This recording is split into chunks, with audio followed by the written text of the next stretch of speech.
Okay, let's see the growing imbalance between regions and countries በምናይበት ሰዓት concepts of economic inequality ምንድን ነው?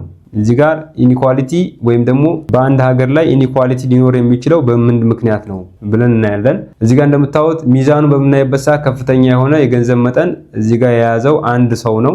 ነገር ግን እዚህ ጋር there are many people who don't have any money ማለት ነው። so mostly ይሄ ኢኒኳሊቲ ማለት ብዙ የሆነ ሪሶርስ በትንሽ በሆነ ሊቆጣጠሩት ይችላሉ። ከፍተኛ የሆነ ማህበረሰብ ደግሞ ምንም አይነት ኢንካም ወይም ደግሞ few amount of ኢንካም ሊኖረው ይችላል ማለት ነው። ስለዚህ እዚህ ጋር ያሉትን ኮንቨርጀንስ ወይም ደግሞ ዳይቨርጀንስ ሃይፖቴሲስ የምላቸው ሁለቱን እናያቸው። poorer countries grow faster by adopting existing tech, lower labor costs and shifting labor from agriculture to industry ነው የሚለው። ኮንቨርጀንስ የምንለው እነዚህ ቴክኖሎጂዎችን በመከተል የተለያዩ ስኪል ሌበሮችን በመውሰድ ምን እንዳደርግ እንችላለን ለውጥ እናመጣ እንችላለን ብሎ ነው የሚያስቡት።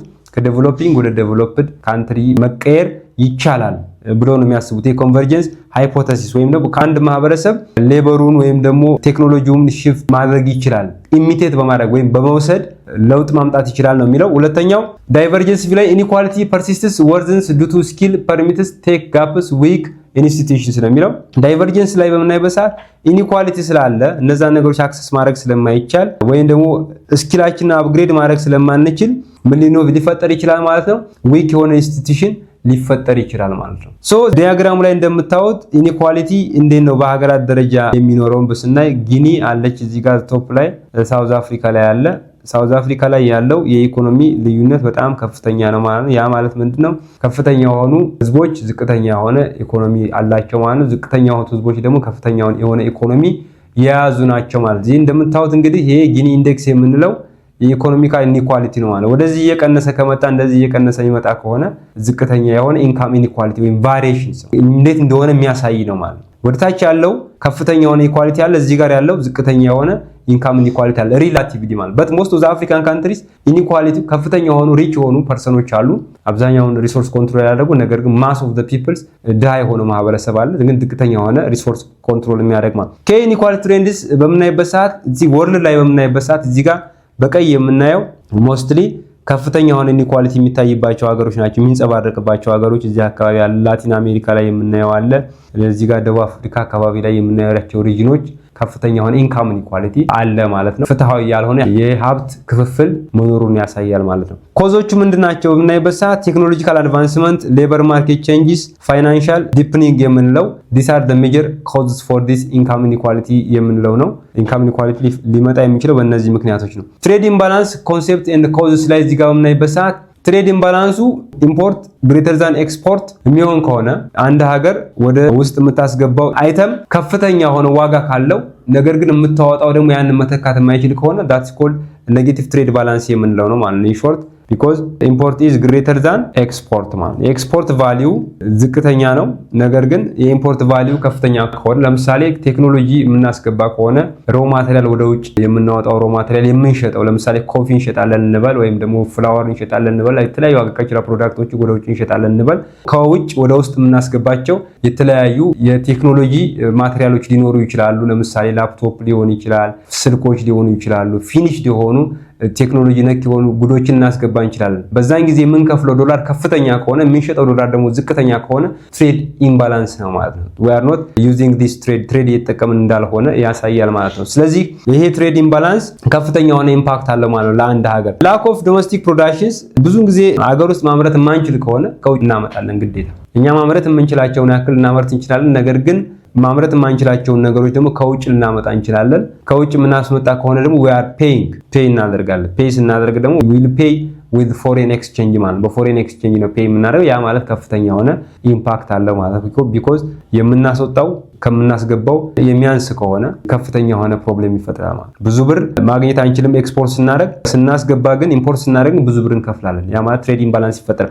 ኦቨርሲስ ማኑፋክቸሪንግ ወይም ከረንት አካውንት ዴፊሺንስ ብዙ ጊዜ የገንዘብ ዴፊሲት ሲፈጠር ወይም ደግሞ እጥረት በምናይበት ሰዓት ለምሳሌ የዶላር እጥረት ሊፈጠር ይችላል በአንድ ሀገር ላይ። በዛን ሰዓት የዶላር እጥረት ካለ የሀገር ውስጥ መኒ ብዙም ቫልዩ አይኖረውም። የሀገር ውስጥ ብዙ ቫልዩ የማይኖረው ከሆነ የዶላር እጥረት ሲያጋጥም ከውጭ የምናስገባቸውን ማቴሪያሎች በቀላሉ በቀላሉ ማግኘት አንችልም ማለት ነው። ዓለም አቀፍ ተወዳዳሪ መሆን አንችልም።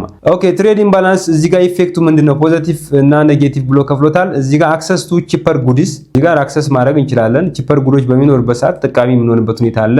ዋይደር ፕሮዳክት ቾይስ ይኖርና ዓለም አቀፍ ገበያ ስለሆነ we will have wider product choices but ኔጌቲቭ ኢምፓክት ላይ በምናይበት ሰዓት ጆብ አውትሶርሲንግ አለ፣ ኢንዱስትሪያል ዲክላይን አት ሆም አለ፣ ፎሬን ጆብ ግሮዝ አለ ማለት ነው። እነዚህ ከፍተኛ የሆነ ኔጌቲቭ ኢምፓክቶች አሉት ማለት ነው። ይሄ ምን ትሬድ ኢምባላንስ በሚኖርበት ሰዓት ማለት ነው። ሜጀሪንግ ኢኒኳሊቲ በምናይበት ሰዓት በምንድነው ልንመዝን የምንችለው? ሜጀሪንግ ኢኒኳሊቲ ፐር ካፒታ የምንለው አለ። ይሄ ነፍስ ወከፍ ገቢ የምንለው ወይም ደግሞ ጂዲፒ የምንለው አለ። ጊኒ ኮኤፊሺየንት የምንለው አለ። ኬ ፋክተርስ የምንላቸው ፊዚካል ፐርሰናል ፋክተሮች ወይም አትሪቢዩትስ የምንላቸው አሉ። ሶሻል ፕሬየሮች አለው። ፐብሊክ ፖሊሲ፣ ታክስ፣ ኤዱኬሽን፣ ሌበርስ ራሱን ኢኒሻል ዲተርማይን ፋክተርስ ነው። ኢኒኳሊቲ ኢን አፍሪካ ኢዝ ሃይ ዲስፓይት ኦፍ ሎ ኢንካም ሌበርስ ማለት እነዚህ እንግዲህ ይሄ ኢኒኳሊቲ ከፍተኛ ሊሆን የሚችለው ምንድነው? በምክንያት ነው። ለዚህ ታክስ፣ ኤዱኬሽን ወይም ሌበር የመሳሰሉ ሶሻል ፕሬየሮች በማህበረሰቡ ላይ ፌር የሆነ የኢንካም ዲስትሪቢዩሽን ከሌለ ምን ሊፈጥር ይችላል ማለት ኢኒኳሊቲ ይፈጥራል። አርባን ኢንካም ኢኒኳሊቲ በት ሩራል አሴትስ አር ካፓቢሊቲ ኦፍ ኢኒኳሊቲ የሚለው እዚህ ጋር አርባንስ ኢንካም ኢኒኳሊቲ ካለ ሞስት ኦፍ ዘ ታይምስ ሩራል አሴትስ ኢንካፓቢሊቲ ኢኒኳሊቲ ይላል። እዚህ ጋር አንድ አርባን ላይ የሚኖረው ማህበረሰብ የኢኮኖሚ ኢኒኳሊቲ ከፍተኛ ከሆነ ወደ ምን እንትን ሊል ይችላል ማለት ነው። ሩራል ላይም ራሱን የቻለ ኢምፓክት ሊያሳድር ይችላል ማለት ነው። ሾርት ይሄ ኢኒኳሊቲ የምንለው ከፍተኛ የሆነ ፕሮብለም ይፈጥራል ማለት ነው። ሞስትሊ ወደ ምን ሊወስድ ይችላል? ወደ ኮንፍሊክት ሊወስድ ይችላል ማለት ነው። ዳዘር ዋን ሰብሳራን አፍሪካ ላይ ሃይ ኢኒኳሊቲ አለ።